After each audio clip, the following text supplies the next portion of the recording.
புதிய குற்றவியல் சட்டங்களால் புதுச்சேரியில் குற்ற சம்பவங்கள் தடுக்கப்பட்டுள்ளது. அதே வேளையில் இந்த சட்டங்கள் குறித்து பொதுமக்களுக்கு விழிப்புணர்வை ஏற்படுத்த வேண்டும் என்று முதலமைச்சர் ரங்கசாமி கேட்டுக்கொண்டார்.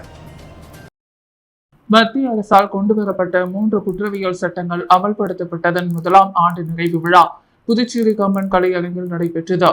இவ்விழாவினை முதலமைச்சர் ரங்கசாமி குத்து விளக்கு ஏற்றி தொடங்கி வைத்த புதுச்சேரியில் 3 புதிய குற்றவியல் சட்டங்கள் அமல்படுத்தப்பட்ட பிறகு மேற்கொள்ளப்பட்ட நடவடிக்கைகள் குறித்த ஆண்டு மலரினை வெளியிட்டார். தொடர்ந்து அது தொடர்பான காணொலியும் விழாவில் திரையிடப்பட்டது. விழாவில் கலந்து கொண்ட உள்துறை அமைச்சர் நமச்சிவாயம் பேசும் பொழுது, புதிய குற்றவியல் சட்டங்கள் மூலம் 95% குற்றங்களுக்கு உடனடியாக நியாயம் பெறப்பட்டுள்ளது.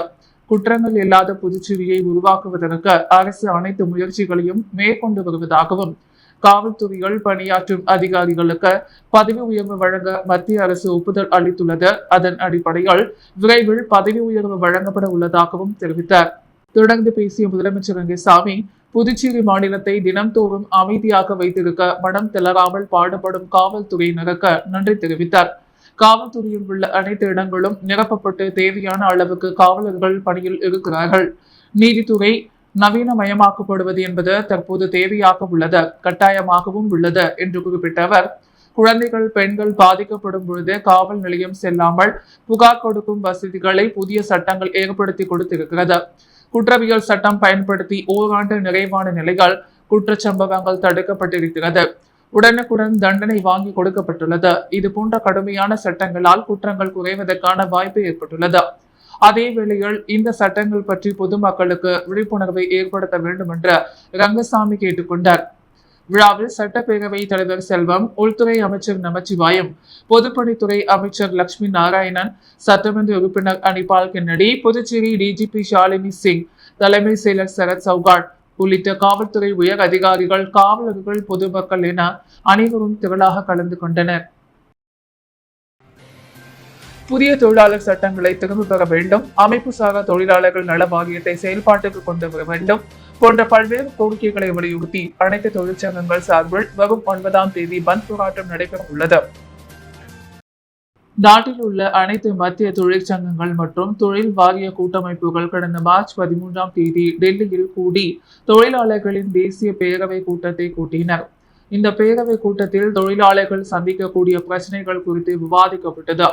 அப்போது தொழிலாளர்கள் சார்பில் தனித்துவம் கூட்டாகவும் சமர்ப்பிக்கப்பட்ட கோரிக்கைகளை மத்திய அரசு புறக்கணித்ததோடு கார்ப்பரேட் நிறுவனங்களுக்கு ஆதரவாக தொழிலாளர் விரோத நடவடிக்கைகள், சட்ட திருத்தங்கள் மேற்கொள்வது பற்றி தேசிய பேரவை விவாதித்த ஜூலை 9ஆம் தேதி நாடு தழுவிய பொது வேலை நிறுத்தத்தை மேற்கொள்வது என்று முடிவு செய்துள்ளது. அதன்படி புதுச்சேரியிலும் புதிய தொழிலாளர் சட்டங்கள் திரும்ப பெற வேண்டும், அமைப்பு சாரா தொழிலாளர் நல வாரியத்தை செயல்பாட்டுக்கு கொண்டு வர வேண்டும், மூடப்பட்ட பஞ்சாலைகள் மற்றும் அரசு சார்பு நிறுவனங்களை திறம்பட நடத்தி புதிய வேலை வாய்ப்புகளை உருவாக்க வேண்டும் உள்ளிட்ட 21 அம்ச கோரிக்கைகளை வலியுறுத்தி வருகின்ற 9ஆம் தேதி வேலை நிறுத்தத்துடன் பந்த் போராட்டம் நடத்துவது என்ற அனைத்து தொழிற்சங்கங்கள் சார்பில் முடிவு செய்யப்பட்டுள்ளது. இந்த பந்த் போராட்டத்துக்கு பேருந்து, ஆட்டோ, டெம்போ மற்றும் லாரி உரிமையாளர் சங்கம் ஆதரவு தெரிவித்துள்ளதால் அன்றைய தினம் பேருந்து, ஆட்டோக்கள் இயங்காது என்றும், மேலும் பந்த் போராட்டத்திற்கு பொதுமக்கள், தியேட்டர் உரிமையாளர்கள், வணிக நிறுவனங்கள், வியாபாரிகள் என அனைத்து தரப்பினரும் ஜூலை 9ஆம் தேதி நடைபெறவுள்ள பந்த் போராட்டத்திற்கு ஆதரவு தர வேண்டும் என கூட்டத்தில் ஆலோசனை செய்யப்பட்டது. பாஜகவின் உறுப்பினராக இருப்பது தவம். பாஜக எளிமை, நேர்மையானது. புதுச்சேரியில் 4000 பதவிகள் நிரப்பப்பட்டன. அனைவரும் தோளோடு தோள் கொடுத்து உழைத்தால்தான் 2026ஆம் ஆண்டு சட்டசபை தேர்தலில் நமது கனவு நிறைவேற்ற முடியும் என புதிதாக பதவியேற்ற பாஜக மாநில தலைவர் VP ராமலிங்கம் வலியுறுத்தியுள்ளார். பாஜக மாநில தலைவராக பதவியேற்ற ராமலிங்கம் ஏற்புரையாற்றதாவது, பிரதமர் மோடி பதவியேற்க வந்த பொழுது 11வது இடத்தில் இருந்த இந்தியாவை 4வது இடத்திற்கு கொண்டு வந்த மகான் பாஜக கட்சியில் பணியாற்றுவது சாதாரண விஷயமில்லை. ஏற்கனவே செல்வகணபதி பாஸ் ஆகிவிட்டார். எனக்கு இப்போதுதான் தேர்வு. எங்களுடைய பொறுப்பாளர் உன்னை நம்பி பொறுப்பை ஒப்படைக்கிறேன். 2026இல் ஆட்சியை கொண்டு வரும் பொறுப்பு உனக்கு உள்ளது என கூறியுள்ளார். நிச்சயம் முயற்சி செய்கிறேன் என்றேன். ஆனால் அவர் 100 மதிப்பெண் பெற வேண்டும் என ஆசைப்படுகிறேன் என்றார். எங்களுடைய பொதுச் செயலாளர் எனக்கு 5 கட்டங்களையும் வழங்கியுள்ளார். ஒவ்வொரு கட்சி தொண்டனின் வீட்டிற்கு செல்லுங்கள், உனக்கு பொறுப்பு கொடுத்துள்ளது ஏதோ சாதாரணமாக கொடுக்கப்படவில்லை. பாஜகவில் யாரையாவது தூக்கி பிடித்து சிபாரிசு செய்து பதவி வாங்கிவிடலாம் என கற்பனையில் கூட எண்ணக்கூடாது. எனக்கு முன்னாடி IAS IPS அதிகாரிகள் எல்லாம் டில்லியில் தவம் கிடந்து முயற்சித்தனர். ஒரு முறை கூட டெல்லி சென்று நான் பதவி கேட்கவில்லை. எங்கெல்லாம் உழைப்பாளர்கள் இருக்கின்றாரோ அவர்களை தேடி பொறுப்புகளை கொடுத்து அழகு பார்த்து அவர்களை வேலைக்கு அமர்த்துவர். பாஜகவில் உறுப்பினராக இருப்பதும் தவம். பாஜக கட்சி எளிமை, நேர்மையானது. புதுச்சேரியில் 4000 பதவிகள் நிரப்பப்பட்டன. நீங்கள் எல்லாம் எங்களோடு தோளோடு தோள் கொடுத்து உழைத்தால்தான் 2026 சட்டசபை தேர்தலில் நமது கனவை நிறைவேற்ற முடியும். அனைத்து தொண்டர்கள் வீடுகளுக்கும் செல்ல உள்ளேன். அனைவரின் காலியிலும் விழப்போகிறேன். 2026 பாஜக ஆட்சி அமைத்து இதே இடத்தில் வெற்றி விழா கொண்டாடுங்கள். நீங்கள் அனைவரும் ஒத்துழைப்பு அளிக்க வேண்டும் என்றார். அரசு பள்ளியில் வயதை குறைத்து கொடுத்து கூடுதலாக 5 ஆண்டுகள் பணியாற்றிய உடற்கல்வி ஆசிரியருக்கு புதுச்சேரி நீதிமன்றத்தில் 4 ஆண்டுகள் சிறை தண்டனை விதிக்கப்பட்டது. புதுச்சேரி வஉசி அரசு மேல்நிலைப் பள்ளியின் முதல்வர் அருணாச்சலம் கடந்த 2022ஆம் ஆண்டு மே 17ஆம் தேதி அப்பள்ளி உடற்கல்வி ஆசிரியர் நாராயணசாமி மீது CBCID போலீசில் புகார் அளித்தார். அதில் நாராயணசாமி அரசின் பதவி வேட்டின்படி 1953ஆம் ஆண்டு ஏப்ரல் 8ஆம் தேதி என்ற தனது பிறந்த தேதியை திண்டிவனம் கோர்ட்டில் தவறான தகவல்கள் அளித்தார். 1958ஆம் ஆண்டு ஏப்ரல் 8இல் பிறந்ததாக பதிவு போலியாக மாற்றி கல்வித்துறையிடம் சமர்ப்பித்துள்ளார். இதன் மூலம் 2017ஆம் ஆண்டிலே பணி ஓய்வு பெற வேண்டியவர் 2018ஆம் ஆண்டு வரை தனது பணி ஓய்வு காலத்தையும் தாண்டி அரசு பணியை தொடர்ந்துள்ளார். அதனால் அரசுக்கு 41,85,311 ரூபாய் நஷ்டத்தை ஏற்படுத்தியதாக தெரிவிக்கப்பட்டிருந்தது. இதுகுறித்து CBCID போலீசார் விசாரணை நடத்தியதில் நாராயணசாமி தனது பிறந்த தேதியை திருத்தம் செய்திருப்பது தெரியவந்தது.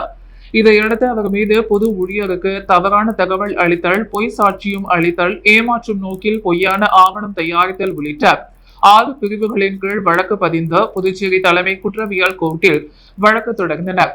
அரசு தரப்பில் உதவி குற்றவியல் வழக்கறிஞர் லோகேஸ்வரன் ஆஜராகி வாதாடினார். வழக்கு விசாரணை முடிவடைந்த நிலையில் நேற்று தலைமை குற்றவியல் நீதிபதி சிவகுமார் தீர்ப்பு வழங்கினார். அதில் நாராயணசாமி மீதான குற்றங்கள் நிரூபிக்கப்பட்டதால் அவருக்கு 4 ஆண்டு சிறை தண்டனை, ரூபாய் 21,000 அபராதம் விதிக்கப்பட்டது. மேலும் அபராத தொகையை கட்ட தவறும் பட்சத்தில் மேலும் 3 மாத சிறை தண்டனை அனுபவிக்க வேண்டும் என உத்தரவிடப்பட்டது. இந்த வழக்கில் இன்ஸ்பெக்டர்கள் சண்முகம், பிரான்சிஸ், டொமினிக், சுரேஷ் பாபு ஆகியோர் விசாரணை அதிகாரிகளாக செயல்பட்டனர். காந்திராம் மக்கள் நலப்பணி மன்றம் சார்பில் நடந்த இலவச பயிற்சி வகுப்பின் மூலம் அரசு போட்டித் தேர்வில் தேர்ச்சி பெற்ற இளைஞர்கள் சட்டப்பேரவையில் முதல்வர் ரங்கசாமியை சந்தித்து வாழ்த்து பெற்றனர். புதுச்சேரி அரியாங்குப்பம் சட்டமன்ற தொகுதி சட்டமன்ற உறுப்பினர் பாஸ்கர் என்கிற தட்சிணாமூர்த்தி நடத்தி வரும் காந்திராம் மக்கள் நலப்பணி மற்றும் சார்பில் நடந்த இலவச பயிற்சி வகுப்பின் மூலம் அரசு போட்டித் தேர்வில் தேர்ச்சி பெற்ற இளைஞர்கள் சட்டப்பேரவையில் முதல்வர் ரங்கசாமியை சந்தித்து வாழ்த்து பெற்றனர். தொடர்ந்து பொதுப்பணித்துறை அமைச்சர் லட்சுமி நாராயணன் அவரது அலுவலகத்தில் சந்தித்து வாழ்த்து பெற்றனர். அப்போது அரியாங்குப்பம் தொகுதி சட்டமன்ற உறுப்பினர் பாஸ்கர் என்கிற தட்சிணாமூர்த்தி உடன் இருந்தார். தொடர்ந்து வெற்றி பெற்ற மாணவிகள் கூறும் பொழுது இந்த பயிற்சி மையத்தில் பயிற்சி பெற்றதால் தேர்ச்சி பெற்றதாகவும் இலவச பயிற்சி அளித்தது மிகவும் தங்களுக்கு பயன் உள்ளதாக இருந்ததாகவும் பயிற்சியாளர்கள் சிறந்த முறையில் எங்களுக்கு பயிற்சி அளித்தது தாங்கள் வெற்றி பெற காரணம் எனவும் தெரிவித்தனர். டெல்லியில் மாநில அந்தஸ்திற்காக போராட்டம் நடத்தி புதுச்சேரி திரும்பிய பொதுநல அமைப்பினரை சட்டமன்ற உறுப்பினர் நேரு வரவேற்றார். புதுச்சேரிக்கு மாநில அந்தஸ்து கோரி இந்திய தலைநகர் புதுடில்லி ஜந்தர் மந்திர் பகுதிகள் 27/6/2025 அன்று ஆர்ப்பாட்டம் மற்றும் அறப்போராட்டம் நடத்தப்பட்டது. அதற்கு முன்னர் புதுச்சேரிக்கு மாநில அந்தஸ்து அளிக்க வேண்டும் என்ற கோரிக்கையை வலியுறுத்தி பாரத பிரதமர் அலுவலகம், ஜனாதிபதி அலுவலகம், துணை ஜனாதிபதி அலுவலகம் மற்றும் உள்துறை அமைச்சர் அலுவலகங்களில் கடிதம் அளிக்கப்பட்டது. தலைநகரில் நடத்தப்பட்ட ஆர்ப்பாட்டம் மற்றும் அறப்போராட்டம் மிக சிறப்பான முறையில் அமைந்தது. இந்த ஆர்ப்பாட்டம் மற்றும் அறப்போராட்டத்திற்கு வழி சேர்க்கும் விதமாக புதுச்சேரி காரைக்கால் பொதுநல அமைப்பு தலைவர்கள், நிர்வாகிகள் மற்றும் பல அரசியல் கட்சியை சேர்ந்த பிரமுகர்கள் பேருந்துகளாக கலந்து கொண்ட புதுச்சேரி மாநில அந்தஸ்து கோரிக்கைக்கு வழி சேர்க்கும் விதமாக கோஷம் எழுப்பி போராட்டம் மற்றும் ஆர்ப்பாட்டம் நடத்தினர். நம் புதுச்சேரிக்கு மாநில அந்தஸ்து இல்லாததால் எந்த மாதிரியான வகைகளில் நாம் பின்தங்கி உள்ளோம் என்றும் நமக்கு மாநில அந்தஸ்து கிடைத்தால் நாம் எந்த வகையில் முன்னேற்றங்களை அடைய முடியும் என்று போராட்ட குழு தலைவர்கள் சிறப்பாக உரையாற்றினார்கள். அதில் குறிப்பாக முன்னாள் பாராளுமன்ற உறுப்பினரும் புதுச்சேரி மாநில மக்கள் மேம்பாட்டு கட்சியின் தலைவருமான பேராசிரியர் ராமதாஸ் மாநில அந்தஸ்து பற்றி சிறப்பாக உரையாற்றியதுடன் தனது வலிமையான கருத்தை தெரியப்படுத்தினார். புதுடெல்லி போராட்டத்தில் கலந்து கொண்டு தொடர் வண்டி மூலம் புதுச்சேரி திரும்பிய மாநில அந்தஸ்துக்கான போராட்ட குழுவினரை சட்டமன்ற உறுப்பினர் நேரு மற்றும் புதுச்சேரி அனைத்து இந்திய அண்ணா திராவிட முன்னேற்ற கழகம் மாநில செயலாளர் அன்பழகன் சால்வை அணிவித்து வரவேற்று கௌரவித்தார். புதுவையில் மக்களாட்சியின் மகத்துவத்தை சீர்குலைக்கும் ரங்கசாமி தலைமையிலான கூட்டணி அரசை டிஸ்மிஸ் செய்ய வேண்டும் என்ற ஜனாதிபதிக்கு மக்கள் முன்னேற்ற கழகத்தின் சேர்மன் ஆர் வெங்கட்ராமன் கோரிக்கை விடுத்துள்ளார். புதுச்சேரி மாநில மக்கள் முன்னேற்ற கழகம் சேர்மன் ஆர் வெங்கட்ராமன் வெளியிட்டுள்ள செய்திக்குறிப்பில், புதுச்சேரி முதல்வர் ரங்கசாமி தலைமையிலான என்ஆர் பிஜேபி கூட்டணி அரசு மன்னராட்சி போல் செயல்படுத்துவதை எனது 50 வருட அரசியல் வரலாற்றில் இதுவரை நான் பார்த்ததில்லை. இரட்டை என்ஜின் ஆட்சி இருந்தால்தான் மத்திய மாநில அரசின் உறவுகள் மேம்படும். அதன் மூலம் மக்களுக்கு நலத்திட்டங்கள் அனைத்தும் தங்கும் தடையின்றி செய்த புதுச்சேரியை பெஸ்ட் புதுச்சேரியாக மாற்ற முடியும் என்று கூறினார். ஆட்சியில் அமர்ந்தார்கள், ஆனால் ஆட்சி கட்டிலில் ஏறியவுடன் முதல் கோணல் முற்றிலும் கோணல் என்பது போல் நியமன சட்டமன்ற உறுப்பினர் விஷயத்தில் அது எதற்காக உருவாக்கப்பட்டது என்று தெரிந்தும் கூட தெரியாதது போல் தனது கட்சிக்காரர்களுக்கு பண பலம் படைத்தவர்களுக்கு நியமன சட்டமன்ற உறுப்பினர் பதவியை தாரை பார்த்தார்கள். மேலும் இதுவரை புதுவையால் கடந்த ஆட்சியில் என்றுமே தாழ்த்தப்பட்டவர்களுக்கு முக்கிய பங்கு இருக்கும். ஆனால் இந்த ஆட்சியில் தாழ்த்தப்பட்டவர்கள் பட்டியலின மக்கள் புறக்கணிக்கப்பட்டிருக்கிறார்கள். அனைத்து துறைகளிலும் ஊழல், கட்டுக்கடங்காத மதுபான கடைகள், ரெஸ்டோ பார், நிலத்தடி நீரை உறிஞ்சும் மதுபான தொழிற்சாலைகளுக்கு அனுமதி, கல்வி, சுகாதார சீர்கேடு, கஞ்சா விற்பனை, சட்ட ஒழுங்கு, உள்கட்டமைப்பு இல்லாததால் புதிய தொழிற்சாலைகள் வர தயக்கம், மக்களை பாதிக்கின்ற இவை அனைத்தும் இந்த அரசியல் சீர்கேட்டுள்ளது. ஆகவே மக்கள் ஆட்சியின் மாண்பை கெடுத்து உரிமையை பறித்து மன்னராட்சி போல் செயல்படும் ரங்கசாமி தலைமையிலான இந்த கூட்டணி அரசை மக்கள் நலன் கருதி ஜனநாயகத்தை பாதுகாக்க இந்திய ஜனாதிபதி உடனடியாக தலையிட்டு இந்த அரசை டிஸ்மிஸ் செய்து நடவடிக்கை எடுக்க வேண்டும் என குறிப்பிடப்பட்டுள்ளது. அஷ்டலட்சுமி ரங்கநாதன் 2வது நினைவு கேரம் போட்டிகளில் வெற்றி பெற்றவர்களுக்கு பரிசுகள் வழங்கி பாராட்டப்பட்டது. தி பாண்டிச்சேரி ஆம்சூர் கேரம் அசோசியேஷனில் பதிவு பெற்ற டிபூட் என்ஜினியர்ஸ் வெல்ஃபேர் அசோசியேஷன் சார்பாக அஷ்டலட்சுமி ரங்கநாதன் 2வது நினைவு கேரம் போட்டிகள் மூலக்குளம் எம்ஜிஆர் நகரில் உள்ள சங்க வளாகத்தில் நடைபெற்றது. ஒற்றையர் ஆண்கள் பிரிவில் செபஸ்டின் முதலிடத்தையும், சஞ்சய் 2ஆம் இடத்தையும், அஜித் சிங் 3ஆம் இடத்தையும், பெண்கள் பிரிவில் நேஹா முதல் இடத்தையும், பிரியதர்ஷினி 2ஆம் இடத்தையும், மெர்லின் 3ஆம் இடத்தையும் பெற்றனர். தொடர்ந்து நடைபெற்ற ஆடவர் இரட்டையர் போட்டிகள் ஆகாஷ் சஞ்சய் முதல் இடத்தையும், சீனிவாசன் விநாயகம் 2ஆம் இடத்தையும், அஜித் சிங் செபஸ்டின் 3ஆம் இடத்தையும் பிடித்தனர். தொடர்ந்து வெற்றி பெற்றவர்களுக்கு வைத்திலிங்கம், சங்க தலைவர் ஜெகஜோதி, பரஞ்சோதி, இருதயராஜ், முரளி, சீனிவாசன், செந்தில்குமார், திருமூர்த்தி, கார்த்திக் ஜான், ஜெசிந்தா, ஆரோக்கியராஜ், புஷ்பநாதன், லாரன்ஸ், விஜய், ஆனந்த், சிவகுமார் ஆகியோர் பரிசுகளை வழங்கி பாராட்டினர். தொடர்ந்து சங்க செயலாளர் ஜான் இருதயராஜ் நன்றி கூறினார். இந்த போட்டிக்கு நடுவராக செந்தமிழ் குமரன் பணியாற்றினார் என்பது குறிப்பிடத்தக்கது.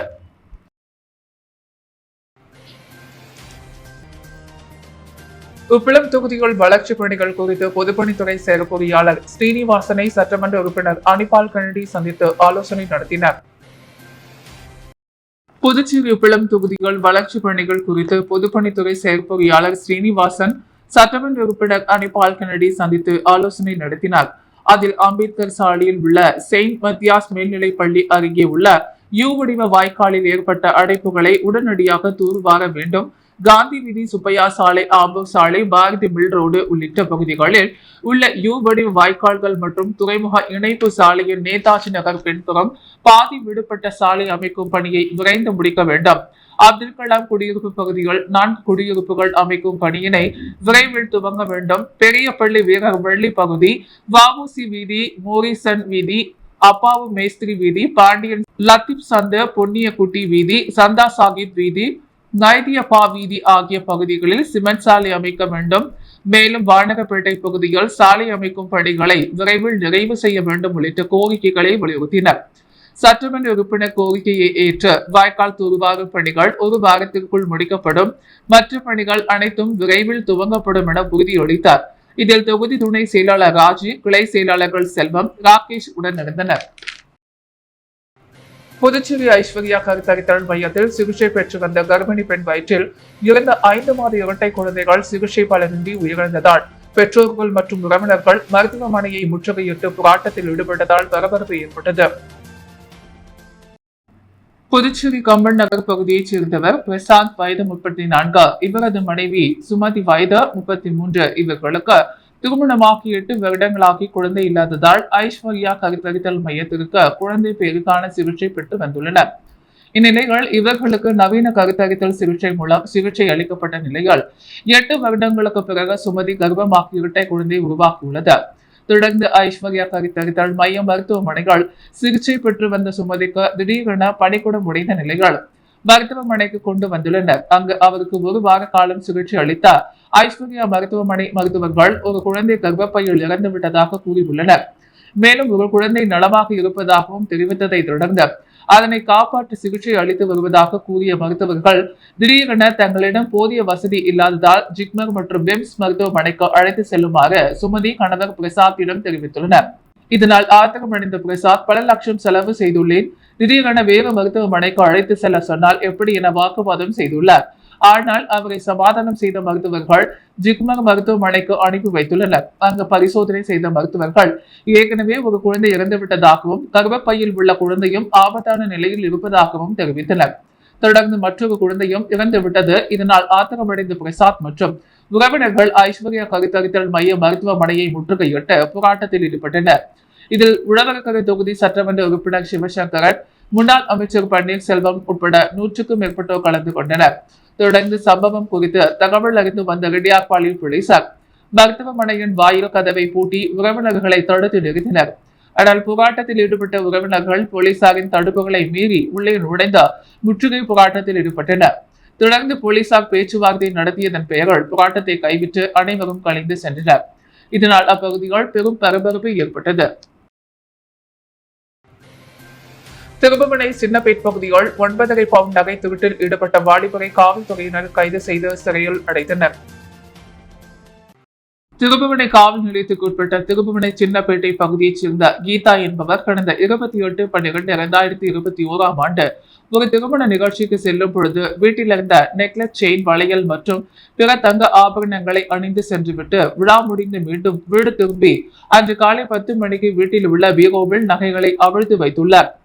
அப்போது அவர் வீட்டில் வேலை செய்து வந்த தமிழக பகுதியைச் சேர்ந்த கண்டமங்கலம் பள்ளி நெல்லியூரை சேர்ந்த 22 வயது உள்ள சுடர்மணி என்பவர் நோட்டை பார்த்ததாகவும் அதன் பிறகு கீதா மீண்டும் ஒரு திருமண நிகழ்ச்சிக்கு செல்வதற்காக பீரோ டிராயரில் வைத்திருந்த நகைகளை கடந்த 4/5/2022 அன்று திறந்து பார்க்கும் போது அதிலிருந்து 9.5 சவரன் தங்க நகைகள் திருடு போயிருப்பதாகவும் திருபுவனை காவல் நிலையத்தில் புகார் தெரிவித்துள்ளார். இது சம்பந்தமாக வீட்டில் இருந்தவர்களை விசாரிக்கும் பொழுது வீட்டு வேலை செய்து வந்த அந்த நபர் போனை சுவிட்ச் ஆஃப் செய்துவிட்டு தலைமறைவாக்கிவிட்டார்.